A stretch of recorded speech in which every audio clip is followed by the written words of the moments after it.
everyone. Thanks for giving me a listen. I wish to read something to you that was written in October of 2015 that has a great deal of relevance now. It's called Death Throes: How American Conservatism is Killing the Republican Party. We begin.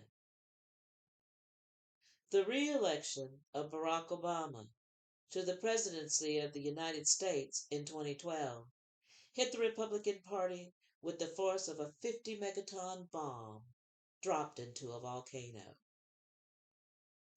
How could this have happened?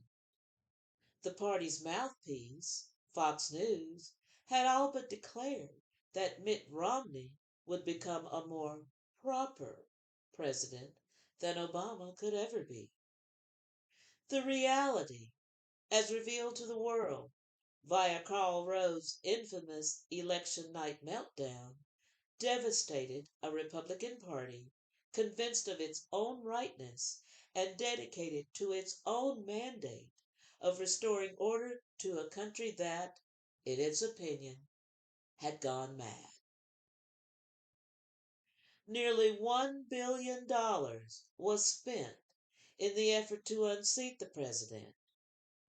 In the months after, the party sought the answer as to why all its money, all its national ad time, all its pointing to the reasons a change was not only needed but urgent, lest America be destroyed. The destroyer was reelected. The answers, when they came, were sobering. Their base, older whites, is dwindling, declining by 3% in Florida, 8% in Colorado, and a whopping 13% in Nevada. Citizens and voters of color are expanding. The party analysts recognize the necessity for the Republicans to reach out to these citizens to expand their base, especially to Latinos, the fastest growing minority group in the country. The precedent for them to do so was there. Ronald Reagan had signed an executive order during his administration to grant amnesty to Latinos illegally in the United States and providing a path to citizenship.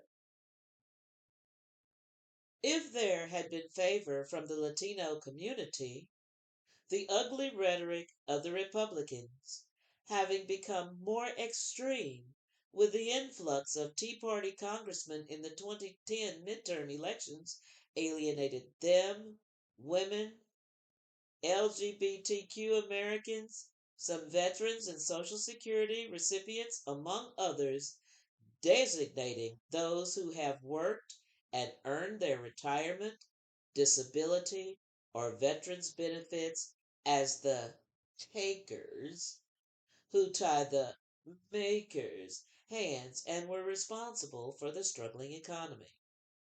The Republican Party's response to its demographic challenge was to enact laws that restrict voting, especially among the Democrats' most loyal voting bloc, African Americans, and effectively disenfranchise Black, Latino, and young voters. America is currently in a presidential election cycle. Despite demographics and polls that indicate that the rightward march of the party does not meet with the approval of longtime Republican moderates, the Republican Party continues to embrace extreme conservative positions that serve to alienate significant segments of the American electorate. Their cozy relationship to the military industrial complex President Eisenhower warned of seems to indicate a greater likelihood of becoming involved in another war, and the true aims and end result of unchecked conservatism is wholly and totally incompatible with democracy. In the 2012 election, 98% of blacks, 74% of Hispanics, 64% of Asians, and 40% of whites voted for President Obama. 88% of Romney's votes were from whites. What needed to be done, the party surmised, was to skim support for the Democrats from the 40% of whites who had voted for Obama. The 2014 midterm elections were the nastiest in tone and tactics in recent memory. The Republican machine made the president the tar baby to which every Democrat vying for a seat in the House or Senate was stuck. Conservatives were not ashamed to hide their contempt for the nation's first black president and encouraged it in others through their rhetoric and race coded propaganda borrowed from Nazi Germany and delivered hourly by Fox News. Further, conservatives demonized immigrants, especially Hispanics, convincing many that 12 million illegals and their American born children ride the welfare and food stamp rolls and drain the economy while refusing to assimilate and learn English. Women's issues, such as equal pay and reproductive freedom, often get lost in Republican zeal for union busting and restricting access for women to safe abortion. Assaults on Social Security, affirmative action, the Voting Rights Act rollbacks, the Defense of Marriage Act reflect an attempt to codify hate and discrimination into law under the guise of conscience in the case of the Defense of Marriage Act. Under this law, persons of faith and conscience should not face penalties for discriminating against same sex marriages and LGBTQ persons and be granted an exception to do so. There is also the perception of the Republican Party by minority voters to overcome. Republicans are seen as highly unattractive and hostile to their concerns. It is the de facto party of whiteness. This perception is due largely to the history of modern conservatism seen in today's Republican Party. With roots in the 1950s and 1960s, during the gains of the civil rights movement that would eventually topple apartheid in the United States, modern conservatism began with white animosity toward black Americans and other minorities and resulted in Southern congressmen and senators abandoning the Democratic Party in droves after it advocated for civil rights legislation. The Republican Party, all too willing to stoke the fires of hatred and fear for votes, opposed school desegregation and busing, racialized issues such as law and order, welfare reform, tax limitation, and more recently, opposition to immigration. Not surprisingly, the rhetoric of the right had caused more moderate elements of its own membership to question their allegiance to a party that, while moving hard to the right, seemed to have left moderates behind. Consider this. While the party leadership is opposed to raising the minimum wage, 54% of Republicans support it. 74% of NRA members, overwhelmingly Republican, support background checks for gun purchases, while the party leadership considers that the first step toward gun confiscation. The party leadership, tacitly giving the nod to the anti immigrant fervor currently being whipped up by Donald Trump on the campaign trail, is on the wrong side of it again, with 69% of registered Republicans against deportation and 50% supporting a path to citizenship. In order to remain a viable national political force, the Republicans must do more than lip service to party diversification. But this is highly unlikely to happen. First, they seem not to recognize the fact that their message is hard for many to swallow. Second, softening their message and becoming more sensitive to the concerns of social and actual minorities would inflame its predominantly white base.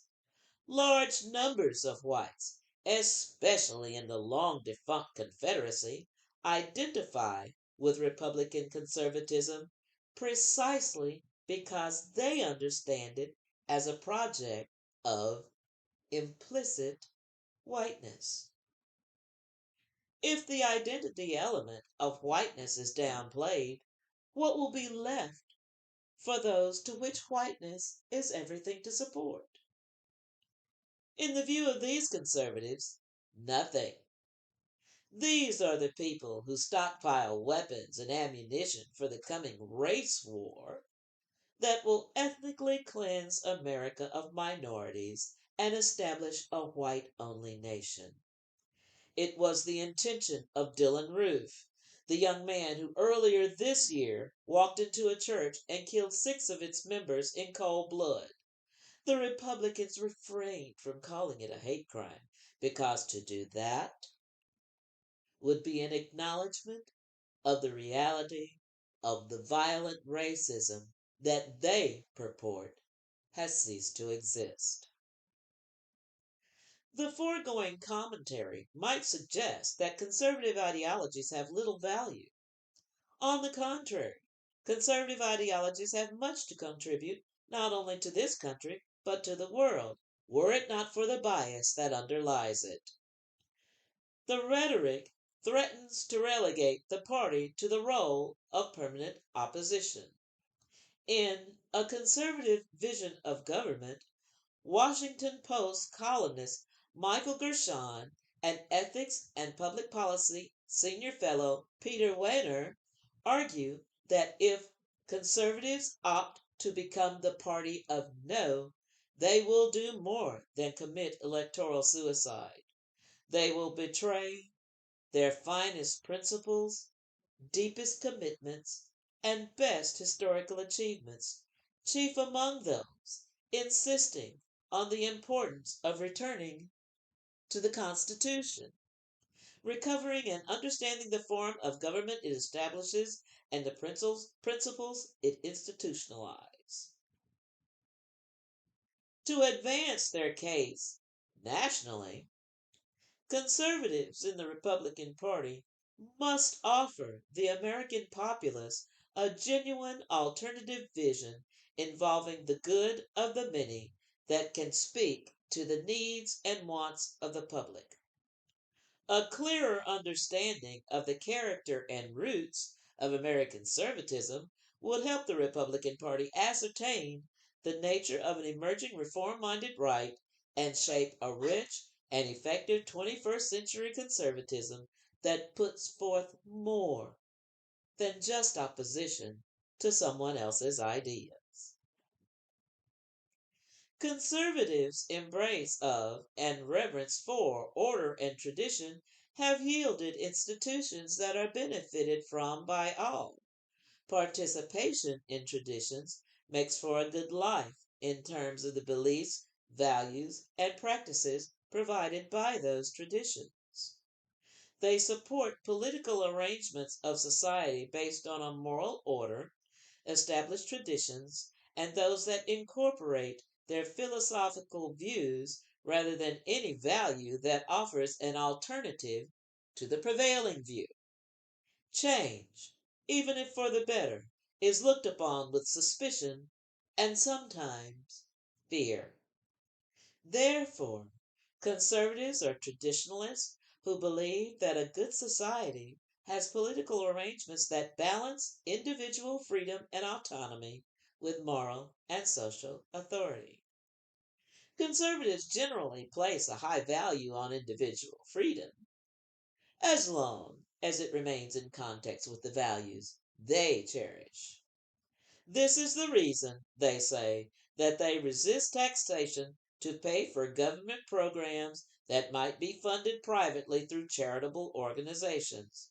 The idea that government should live within its means, like all citizens must, has found resonance with many, regardless of party affiliation. What conservatism is, when applied with reason and logic, can be summed up thusly. The most reasonable conservatism is fallibilistic, pluralistic, and traditionalist and realist. It avoids metaphysical and fideistic dogmatism. It denies that the context of good lives is given by a system of absolute values, except that good lives have some universal, albeit minimal, requirements, and holds that some, but not all, values are context dependent. It recognizes both individual autonomy and social authority are necessary for good lives and resolves their conflicts by balancing their claims. It rejects both optimism based on utopian illusions and pessimism that registers only human corruption. It sees human nature as having good and evil propensities and strives for political arrangements that foster the first and curb the second. Conservatism is a view of politics guided by history and aiming at the betterment of society within the limits set by the contingency of life and human imperfection. The word conserve, the root of the word conservative, means, according to the Advanced English Dictionary, to keep in a safe or sound state, to save, to preserve, to protect. Conservatives certainly do protect and preserve the institutions of the community that, with public participation, give meaning to life. But with respect to conservatives and the question of deploying the institution of the United States military, the community of the United States extends all over the world.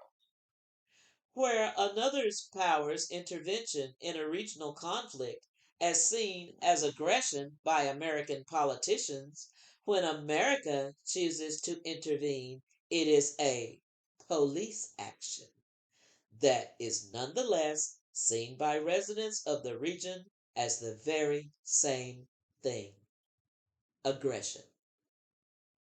This idea of American exceptionalism in all things goes to the hallmark of what adherents of conservatism expect from the world at large: deference to their worldview, and they have no compunction about killing to advance it. A case in point is the Second Gulf War. With international sanctions in place dating from the First Gulf War, Saddam Hussein's pursuit of weapons of mass destruction was seriously curtailed. He refused to allow UN inspectors into Iraq in defiance of the UN resolution negotiated in 1991 and was interpreted as an intent to proceed with his weapons development program. The United States presented its case to the World Court, alleging that Iraq had developed and was stockpiling weapons of mass destruction, offering questionable intelligence as evidence. Therefore, it posited, it was necessary to go to war with Iraq to rid the world of the threat it posed to peace and stability. The nations of Europe, especially France and Germany, were reluctant to send its sons and daughters to war on what was seen as little better than rumor. No votes were met with anger and accusations that those governments voting so were siding with the United States enemies. President George W. Bush, in protest against France's no vote, renamed French fries freedom fries. But the conservatives, determined to go to war, refused to abide by the UN's rejection of the United States position and decided to go to war with Iraq whether its allies agreed or not. Now, the Bush administration had to convince the American people that the government's proposed action was correct and necessary. The Bush White House celebrated war in culture, shredded the Constitution, and bankrupted the nation, in addition to destroying another sovereign nation and bringing untold misery to its people and those U.S. citizens who lost their lives or lost the lives of loved ones fighting to rid the world of the weapons of mass destruction that have not been found to this day. If there were no weapons of mass destruction and that was the prevailing view, why did the United States invade Iraq? The answer lies in a tenet of conservatism: hierarchy, with its twin requirements of submission and domination, with a wealth of violence in between. Hussein refused to submit to UN inspections, and American conservatives, affronted by his lack of deference, employed violence, warfare, to dominate and subjugate his nation, confirming its power over him and depriving him eventually of his life. The Iraq War was the defining legacy of the Bush presidency. The American public, by 2008, tired of warring in both Iraq and Afghanistan and fearful of where the economy was headed, voted for a change. Candidate Obama proposed ending the wars and closing Guantanamo Bay, where suspected terrorists were and had been held and tortured. Conservatives, predictably, decried his proposal as irresponsibly putting terrorists back in circulation to continue their reign of terror on the unsuspecting and innocent.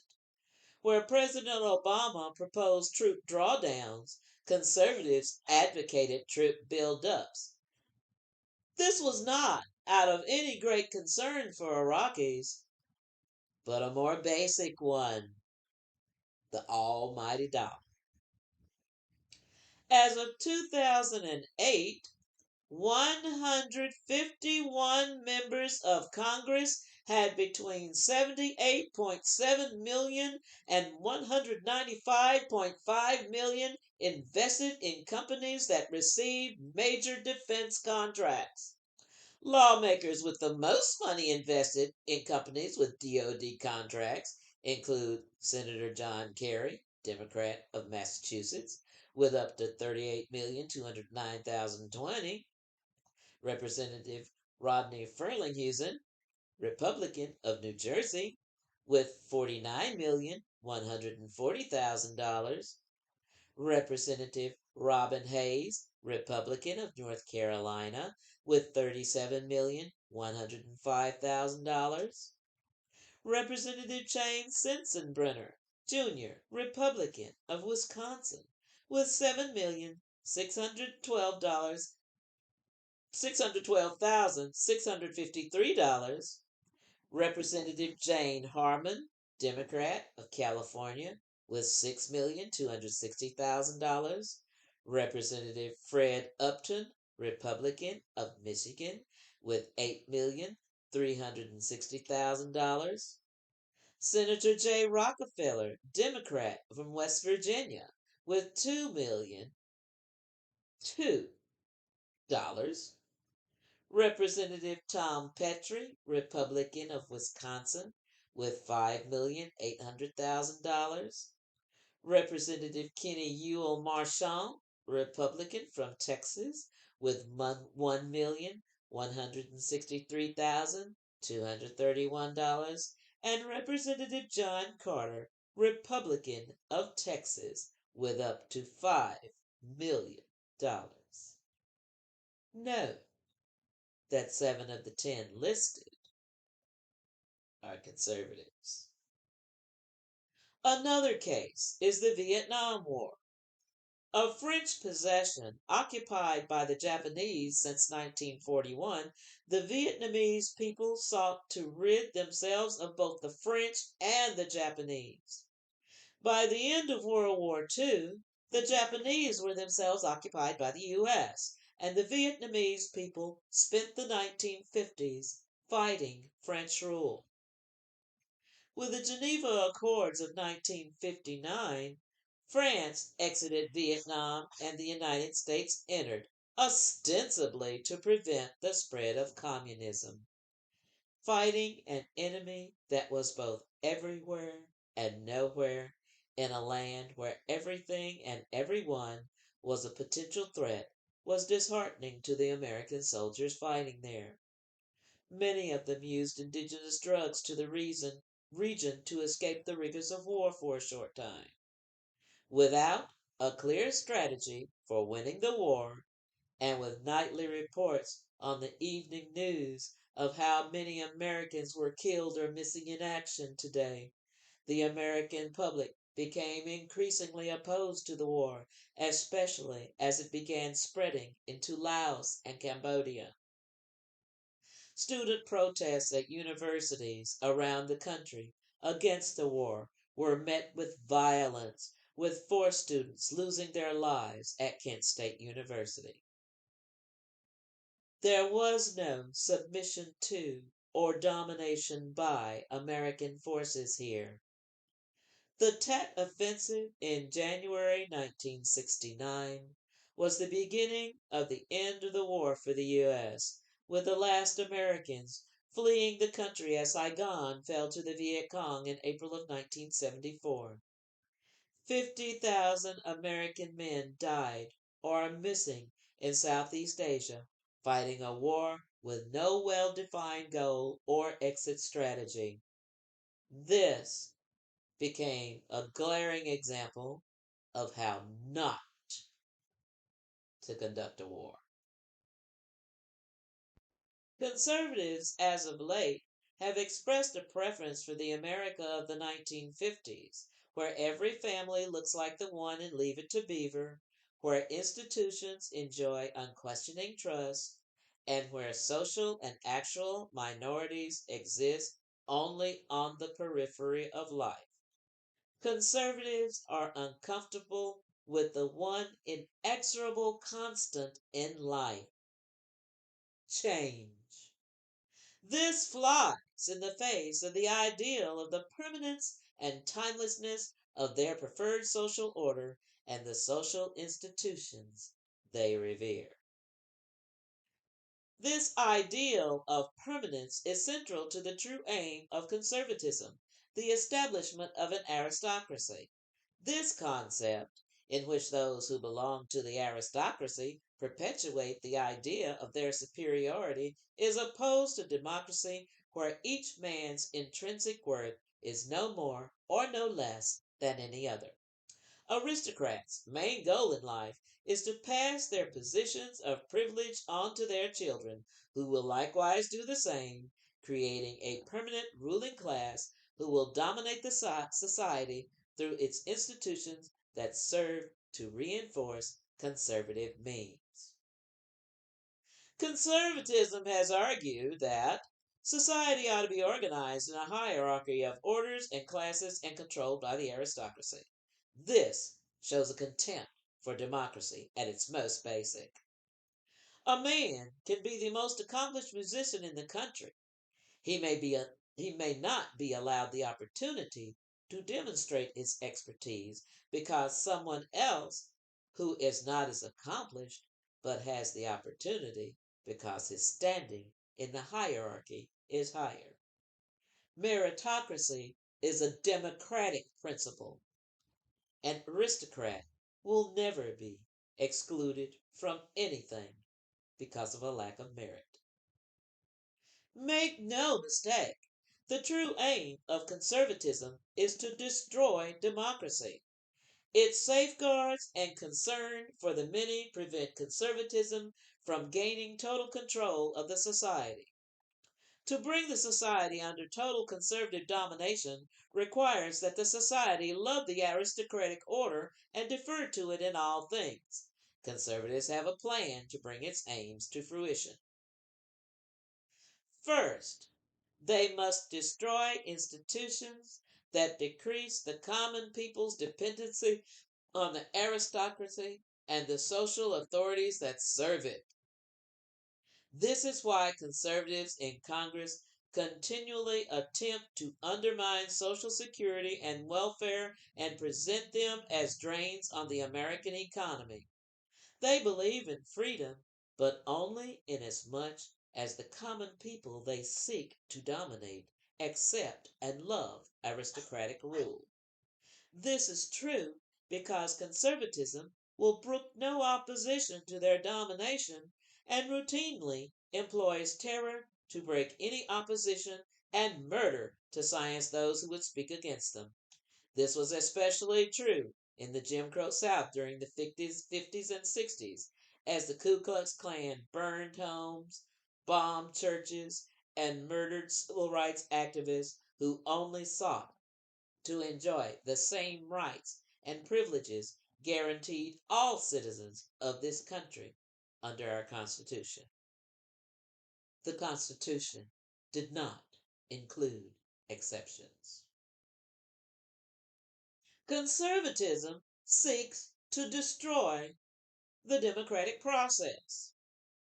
The edicts of the aristocracy are to be accepted as law without commentary or debate.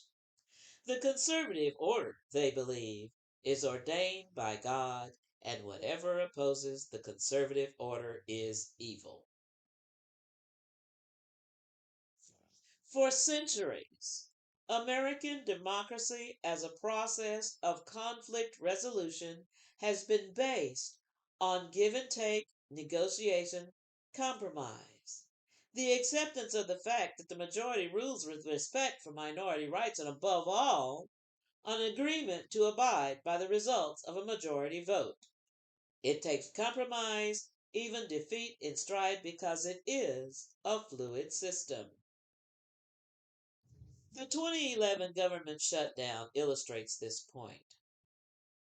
The impasse came over the funding of the Affordable Care Act, which increased Americans' access to affordable health care.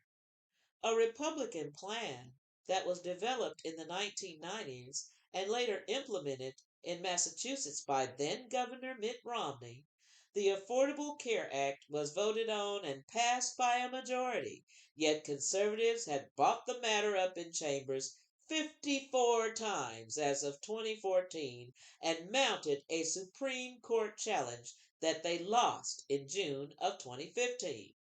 Even though the Supreme Court upheld the law, conservatives continued to challenge it, demonstrating in the clearest terms yet that American democracy and the American people are the least of their concerns and the ones hurt most by their scorched earth tactics. Conservatives oppose rational thought. While they decree the educational systems in this country, they encourage willful ignorance with a rejection of generally accepting facts and truths yielded by empirical evidence. If they do support education, what they support is a stunted and unrealistic approach to it, incorporating their worldview to the exclusion of objective reasoning and a curiosity that sets aside dogma in pursuit of truth. Suppose, for a moment, that conservatism is the law of the land. What would America be? Already, the tactics of conservatives to divide the nation are bearing fruit. These are the same tactics employed by Nazi Germany in its proposed final solution to German Jewry. First, the minority is demonized and blamed for the suffering of everyone. This is why blacks, Latinos, LGBTQ Americans, and everyone who isn't an older white male shoulders the blame for the ills in this country. Then pass laws supporting discrimination against the minority and ignore violence against them. The Jim Crow laws, put in place for the express reason to deny constitutional protection of the rights of newly freed slaves after the Civil War. The Defense of Marriage Act and the misogyny laws of the 20th century were an attempt to deny same sex couples and interracial couples, respectively, to marry and enjoy the same rights and privileges that any other Americans do. Next, openly encourage hostility against the minority. Listen to the rhetoric of the present Republican presidential candidates and hear the hate spoken both in coded language and outright. It is these tactics that have given rise to right wing terrorism, fostering an environment of hate, intolerance, and guns that conservatives refuse to see as a detriment to the good of all people. Finally, after the foregoing has been accomplished, the minority will be outlawed, and some solution will have to be implemented to eradicate them from the land. Wholesale murder, death camps, ethnic cleansing. And if all of this is accomplished, what will come next? Aristocracy must have deference, and who will be left to defer to them? A new hierarchy will have to be established, and it will begin again. The American people demonstrated a willingness to move beyond race when Obama was elected president in 2008. They rejected it again when the Republican conservatives made it the centerpiece of their 2012 campaign against him. With their core demographic shrinking by the day and their message finding little traction with young, impressionable voters, social and actual minorities, and those moderate elements of the Republican Party left abandoned, conservatives stare into the abyss of their own making and fail to see, accept, or move to avoid falling into political oblivion and becoming little more than an unpleasant footnote in history. There are two emotions that drive human beings. One of them is love. From love comes friendship, music,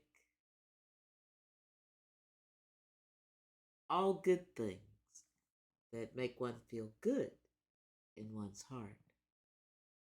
Comes from love.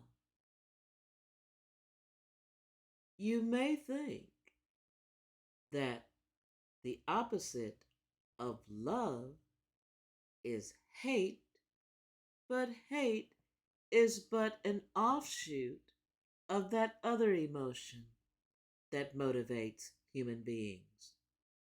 That emotion is fear. And it is the emotion of fear that is running today's Republican Party in 2024, and they encourage it in their constituents. What is the reason for their fear? In a word, demographics.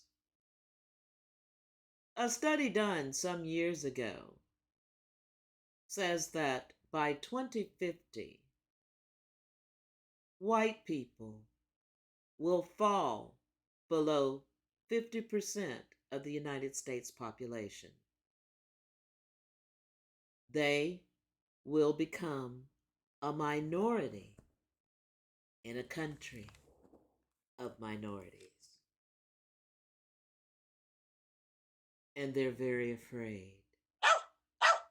And the reason why they're afraid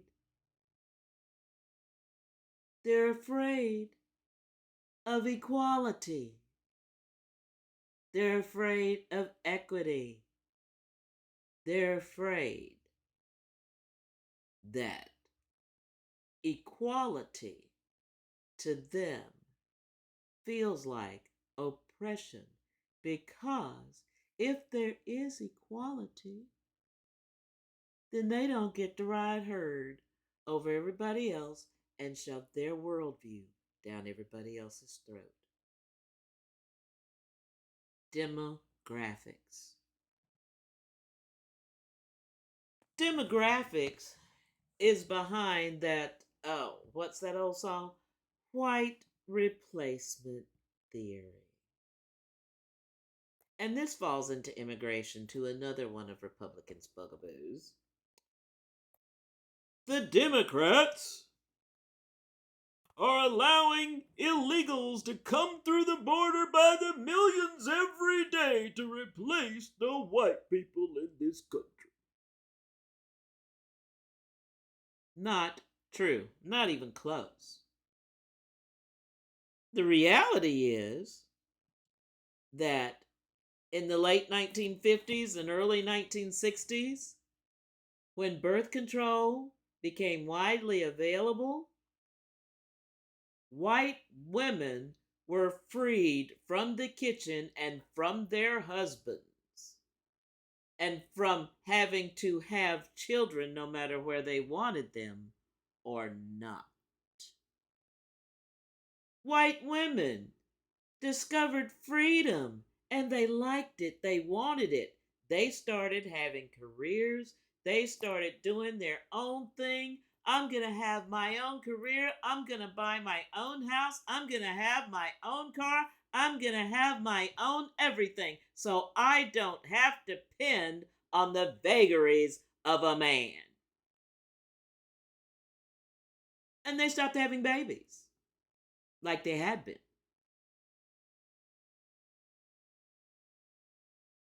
This is one of the reasons why Republicans want to outlaw abortion.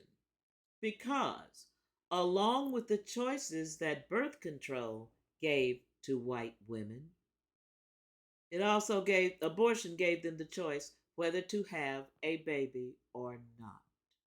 It is her body, that is her right to choose what to do with it. I personally would not choose abortion for myself, but I will never disagree with any other woman's right to choose it.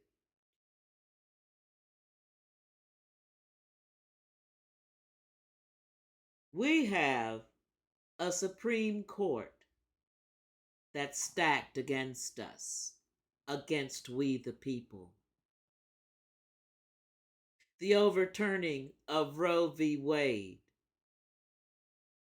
the overturning of affirmative action. What's going to be next?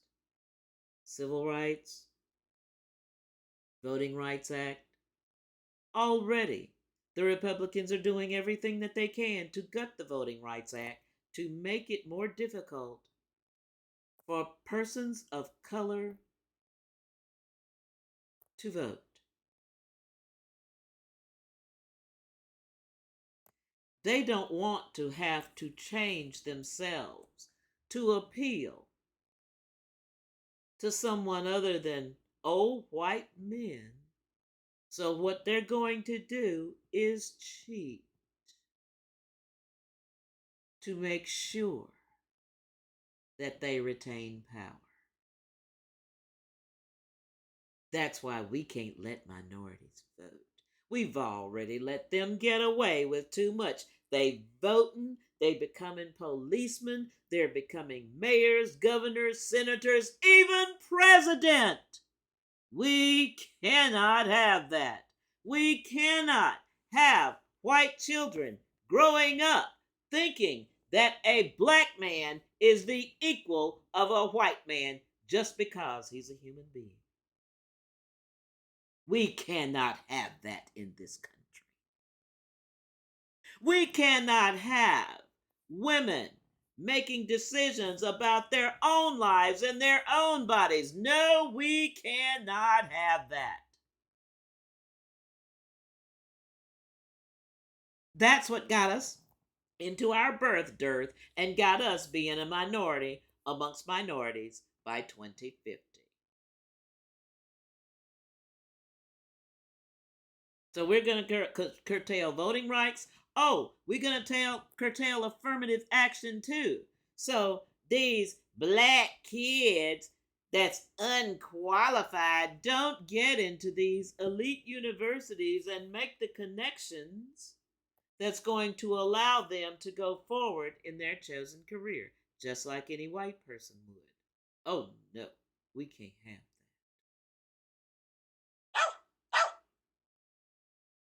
Their biggest fear is not having to share this country with everyone else who lives here.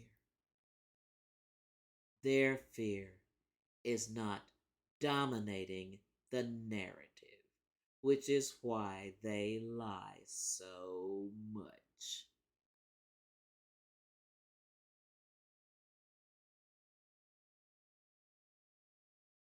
Demographics. They can't stop it, but what they will do is stop you if you allow them to. Which means we got to get our asses out and vote. And not just in this presidential election, because make no mistake, those that were willing to follow Donald Trump on the insurrection train are still in municipalities, in school boards, in state houses, in governor's mansions, in the Senate and the House of Representatives. Make no mistake, their aims will remain the same even if Donald Trump is defeated in the general election this year. Vote. Vote out all Republicans because you don't know which ones are MAGA and which ones aren't because they'll do this. Whatever facilitates them staying in power, them being able to dictate to the rest of us what our lives should be.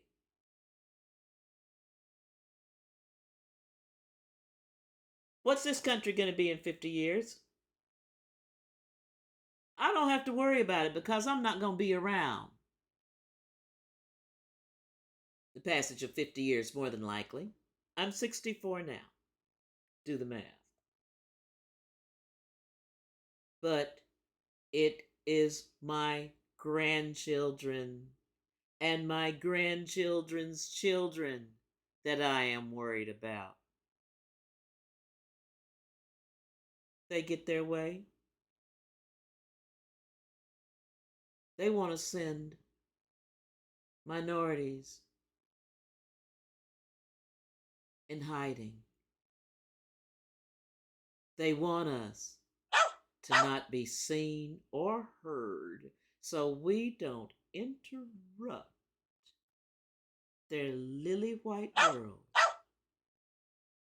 with a dose of the reality that they're not all the world. Vote. Vote often. Vote in your municipalities. Vote your school board. Vote your state houses. Vote. We don't have a Supreme Court that's going to save us, America. We've got to save ourselves.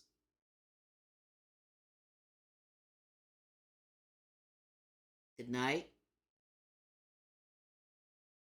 Peace and love to you. Thank you for listening.